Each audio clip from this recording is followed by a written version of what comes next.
اگر آپ اس پہ غور کریں تو آداب معاشرت کا خلاصہ ہے یہ حدیث۔ آقا کریم نے ارشاد فرمایا اتنی دیر تک کوئی شخص کامل مومن نہیں ہو سکتا جب تک وہ اپنے مومن بھائی کے لیے وہ پسند نہ کرے جو اپنے لیے پسند کرتا ہے۔ ایک اچھا معاشرہ تشکیل دینے کے لیے آپ کو کوئی رہنما اصول چاہیے گا تو اس سے بہتر آپ کو کوئی اصول نہیں ملے گا۔ اپنے لیے بہرحال بندہ بہتر ہی چاہتا ہے، تو جب وہ اس مزاج میں ڈھل جائے کہ میں اپنے مومن بھائی کے لیے، اپنے معاشرے کے دوسرے افراد کے لیے بھی وہی چاہوں گا، تو پھر مجھے بتاؤ کہ معاشرے کے اندر پھیلتی ہوئی روحانی بیماریاں،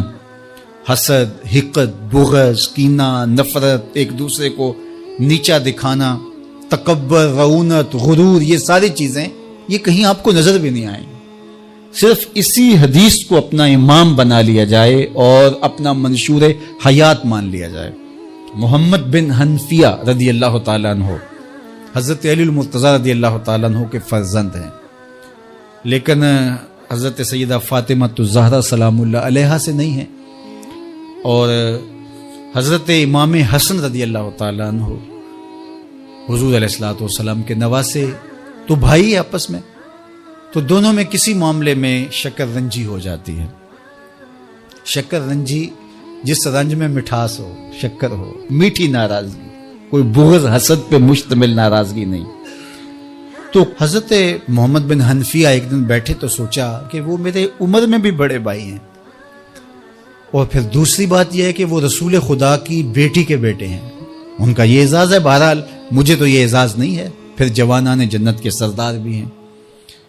تو میں ان سے ناراض ہوں، وہ میرے سے ناراض ہیں، تو بات بھی کوئی اتنی خاص نہیں۔ تو اب دن بھی 3 گزر رہے ہیں، چلو میں ان کو راضی کر لیتا ہوں۔ تو گھر سے نکلے ان کو راضی کرنے کے لیے، تو واپس آگے راستے سے کاغذ لیا اور اس کے اوپر اپنے بھائی کے نام مکتوب لکھا کہ میں آپ کو راضی کرنے کے لیے گھر سے نکلا تھا،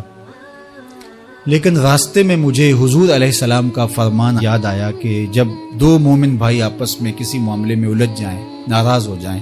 تو جو صلح میں پہل کرے گا وہ جنت میں بھی پہلے جائے گا۔ تو میں تو یہ گوارا نہیں کرتا کہ آپ سے پہلے جاؤں، تو میں ناراض ہوں، آپ آئیں اور مجھے منائیں۔ تو حضرت امام حسن نے خط پڑھا اور مسکرانے لگے،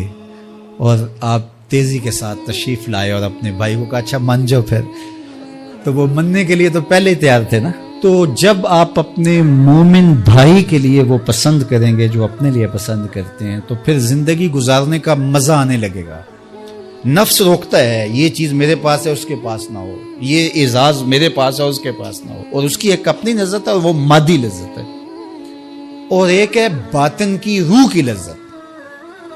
تو روح کی لذت نفس کی لذت سے کہیں زیادہ اور کہیں دیر پا اور کہیں مختلف ہے۔ اس لیے جب آپ قربانی دیتے ہیں، ایثار کرتے ہیں، یا کسی کو ترجیح دیتے ہیں، تو اس کی جو روحانی لذت ہے، آپ کو بھوک لگی ہوئی ہے، تو آپ کو ایک روٹی مل گئی ہے، تو آپ کو ایک ایسا شخص نظر آیا جو آپ سے بھی زیادہ بھوکا ہے، اور آپ کسی نمائش کے لیے نہیں، محض اللہ کی رضا کے لیے اس کو روٹی دے کر کے دیکھیں، خود بھوک کاٹ کے دیکھیں، وہ مرغن کھانوں میں سرور نہیں آئے گا جو اس بھوک میں لطف آپ کو آئے گا۔ تو حضور علیہ السلام کا یہ فرمان اپنے عمل کا حصہ بنا لیں، اور اپنے بھائیوں سے جو خونی رشتے سے جڑے ہوئے بھائی ہیں وہاں سے شروع ہو کر کے پورے معاشرے کے اندر اس کا عملی نفاذ کریں۔ آپ کو اتنا سرور آئے گا اور باطن میں اتنا نور آئے گا، اور اس قدر معاشرے میں خوبصورتی کی بنیاد پڑے گی۔ اور اگر ہم آج اس حدیث کو اپنے لیے خضر راہ بنا لیں تو یہ اس پہ عمل کرنا کوئی مشکل نہیں ہے۔ یہ آپ ابھی سے جب اٹھیں گے تو اپنے ساتھ والے کو ترجیح دے دیں گے کہ پہلے یہ گزر جائے، تو ابھی سے شروع ہو جائے گا یہ کام۔ تو یہ آپ گھر میں اپنے بچوں کے ساتھ، اپنی بیوی کے ساتھ، روزمرہ کی زندگی میں جہاں ملازمت کر رہے ہیں، کاروبار کر رہے ہیں، جن دوستوں کے ساتھ کھیل رہے ہیں حتیٰ کہ، تو یہ وہ چیز ہے کہ اس کا آغاز عمل سے پہلے سوچوں سے شروع ہو جاتا ہے